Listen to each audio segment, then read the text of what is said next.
In a world full of elderly white people, one man attempts to find the Holy Spirit somewhere else.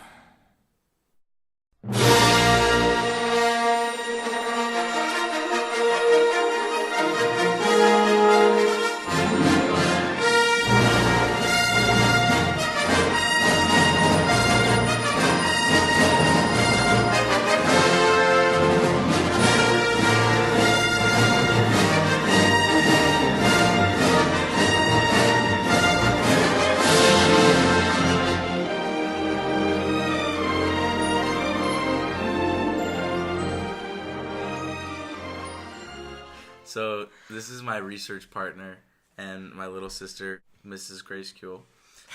So Grace, how would you describe the church that we grew up in as kids? St. James Episcopal Church? How would you describe it? Very traditional. Traditional. The readings we do are the same every year. I would say to add mostly older people. Like I don't know, what do you think? Especially now. I think when we grew up, there were a lot of kids, and we were among those children.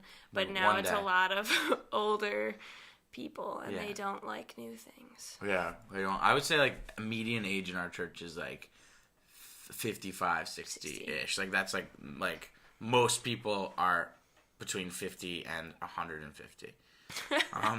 Also demographics wise, like it's mostly white people. Would you say? Yeah, mostly white. We have a few kind of Hispanic, Latino, a few black families, but mostly white. Yeah. I would say the music in our church is really bad. Like just it's like half of them are like dirges, really slow. It's sad. Like you're in a prison cell in a basement. Yeah. They're all hymns. Never anything that's not in the hymnal. We have the Lift Every Voice and Sing, which is full of spiritual hymns. Yeah, the title, it says Negro Spiritual on the book, which I think is really offensive in our church of like the whitest people. But anyway, that's the thing. Yeah, they're really bad. Nobody is good at music in our church. I guess another good thing to say is like our congregation has been dwindling. So when we were younger, there were more people there. But nowadays, I would say your average Sunday service at like the later service, so there's 8 o'clock and a 10 o'clock service. The 10 o'clock is probably like 40 people, maybe 50 people. Yeah, it's a huge space, so sometimes it's hard to tell. It feels really like there's like empty. 15 people there, but our whole congregation's like maybe 200. Yeah. That like come to like events or like on like Christmas, Easter. That are technically parishioners. Yeah, which we're judging. We're judgmental. No, we're gonna go to New Hope Baptist Church in about 5 minutes. We're gonna leave, and we're actually gonna walk there because it's within walking distance of our house. Give your life to Jesus.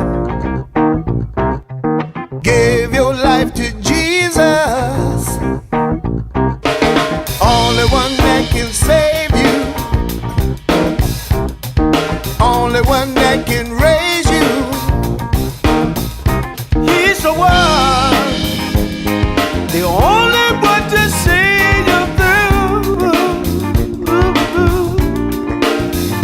He's the one who can make your life brand new.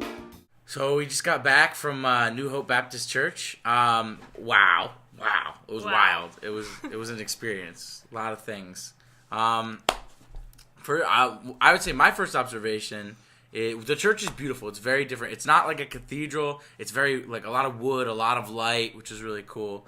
I was very surprised when we first walked in because there weren't really many people there. So we get there. We didn't want to be we didn't want to make a spectacle, so we showed up at 10:45, which is right when it starts. And there were only about 40, 50 people, like same number of people that are in our church normally. And then like over the next 45 minutes, after the service started, like people slowly came in. So by the end, I would say there were like 250 people. Yeah, it was absolutely 300 packed. people. Yeah, shoulder to shoulder in every pew. Yeah, the children played a huge role in this church. The service started with a hymn sung by a youth choir, so like 12 to 16, I would say, and they sang 3 hymns back to back as people were coming in without anything else happening. The pastor didn't even come up to the mic until like a half hour into the service. Significantly less traditional in certain ways. So they started with music. Music was through the whole thing. A lot of the preaching was based on, on feelings, emotion. It was like a call and response. People could stand up. People could, talk throughout the service. But in other ways, it was more traditional. Like the dress, like people came dressed really nice. There were people in suits. The pastor's in a suit. This is what we would wear to church, and we kind of looked bad compared to everybody there, but that's fine. They're also really like unbelievably nice. Like the pastor said, like, oh, I don't want to put anyone on the spot, but like I see some new faces, so let's welcome the new faces. And then they played a song for 5 minutes, and people just walked over to us and were like hugging us. A lot of people were hugging and kissing me that I'd never met before. Never met and they're like, one lady literally gave me a hug and was like, "You're gonna get a lot of love today." I was like, okay. We did so much love. I think the liturgy also, a lot of it was kind of made up on the spot. Like, definitely had, obviously, input from actual readings in the Bible, but a lot of it was just kind of talking and saying how they feel. I mean, even the music had set, like, verses, choruses, I guess you would call them, but they, as they were going, would be like, let's keep going. Like, they didn't have Bibles there, but, like, people brought their own Bible. So people brought, like, their iPads, and they had their Bible on there. They brought in their actual Bible, and they were taking notes, which was interesting. Or their own tambourine. Yeah. One woman brought a tambourine because, like, she couldn't really stand and sit, so instead of, like, standing and clapping, she just, like, had a tambourine. And she was like... like, 70% of the service was music, and, like, 25% of the service was the sermon, which was, like... 40 minutes long, probably? Yeah. The sermon was probably 40 minutes long. It was very interactive. Like, I think we're very used to kind of someone standing there and talking, kind of like, solemnly, just like talking. And he was like really into it, and everybody else was like, yeah.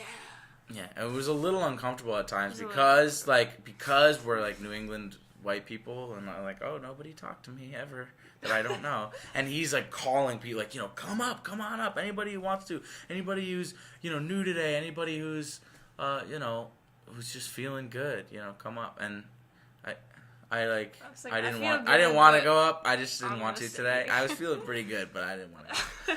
But it was great. It was pretty great. 10 out of 10 would return. I would definitely go. It was a lot more fun. The only thing, it was a lot longer. The service was like 2 hours long. The music, I thought the music would be great. The music was great. I thought the congregation would be big. The congregation was huge in the latter half of the service when people actually showed up. I thought the preaching would be... I thought the preaching would be more fire and brimstone. It wasn't... There was no, like, fire and brimstone. It was very positive. Like, no, like... Yeah. No, very like... centered on community and being together and working together. No hell talk. Just, like, very positive about, about the good in everybody, and it was pretty great. So the church was probably 90% black, 90% African American. I would say a little less. A little less, honestly, like 80, 85, yeah. Because I think there was a large enough portion of Hispanic Latino that sometimes color-wise are similar, so they might.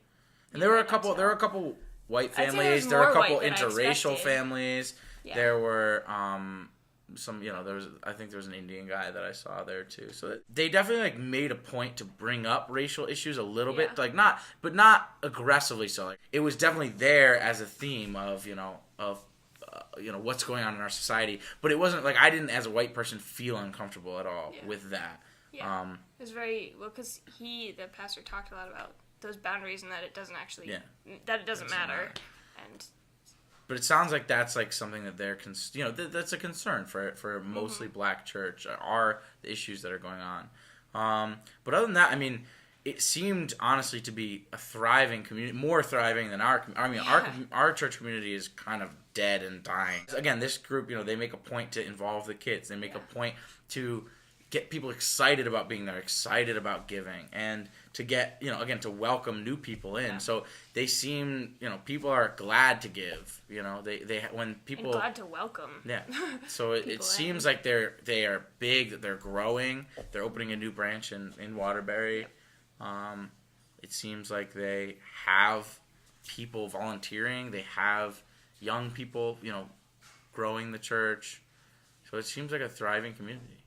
And really, I was really glad to go. Yeah, same.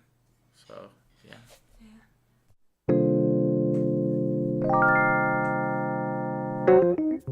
Give your life to Jesus.